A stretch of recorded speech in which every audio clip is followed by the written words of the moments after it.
अगर पूछा जाए कि कोल हेट्रोजीनियस है या होमोजीनियस है, तो हमारा जवाब होगा कि कोल एक हेट्रोजीनियस मटेरियल है। लेकिन इसके पीछे साइंटिफिक रीज़न क्या है, आइए समझते हैं। कोल एक नेचुरल फॉसिल फ्यूल है जो लाखों साल पहले के प्लांट मटेरियल से मिलके बना है। इस प्लांट मटेरियल में सेलुलोज होता है, लिग्नाइन होता है, रेजिन्स होते हैं और कई तरह के ऑर्गेनिक कंपाउंड्स होते हैं। जब ये मटेरियल जियोलॉजिकल कंडीशन में हाई प्रेशर और टेम्परेचर के नीचे लंबे समय तक रहते हैं तो कोलिफिकेशन प्रोसेस के दौरान इनका स्ट्रक्चर बदलता है और एक कॉम्प्लेक्स सॉलिड फ्यूल बनता है जिसे हम कोल कहते हैं। अब यहाँ पहला लॉजिक आता है कि जब रॉ मटेरियल ही अलग अलग कंपोनेंट से बना है तो प्रोडक्ट कम्प्लीटली यूनिफॉर्म नहीं हो सकता। साइंटिफिक स्टडीज़ के हिसाब से कोल दो मेजर हिस्सों से मिलकर बना है।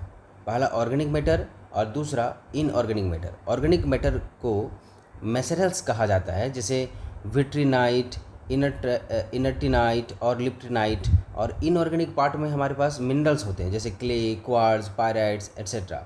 ये सारे कंपोनेंट्स कोल में यूनिफॉर्मली डिस्ट्रीब्यूट नहीं होते, बल्कि अलग अलग जगह पर अलग अलग प्रोपोर्शन में पाए जाते हैं।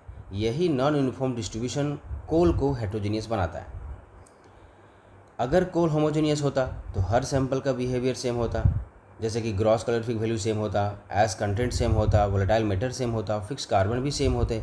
लेकिन रियल लाइफ में ऐसा नहीं होता। कोल सैम्पलिंग के दौरान हमेशा वेरिएशन आता है, चाहे आप एक ही सीम से सैंपल ले या अलग अलग लोकेशन से ले। यही वेरिएशन इस बात का डायरेक्ट प्रूफ है कि कोल होमोजीनियस नहीं है। कोल की हेट्रोजेनिटी कई लेवल्स पर होती है, जैसे अभी हमने देखा कि स्ट्रक्चर लेवल पर ही नहीं, कंपोजिशन लेवल पर ही नहीं, बल्कि मैक्रोस्कोपिक लेवल पर भी कोल में अलग अलग बैंड्स या लिथोटाइप्स देखने को मिलते हैं।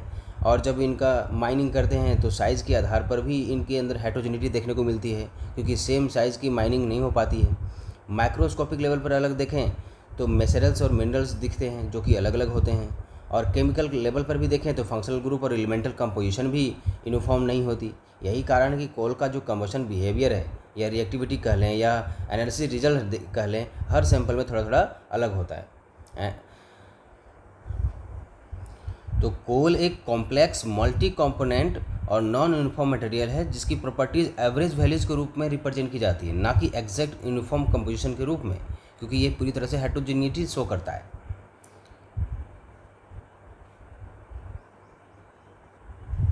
ये हमारे इंडियन कोल का एस कंपोजिशन है, जिसमें मेटल के जो ऑक्साइड्स हैं उनकी अलग अलग परसेंटेज है, आप देख सकते हैं।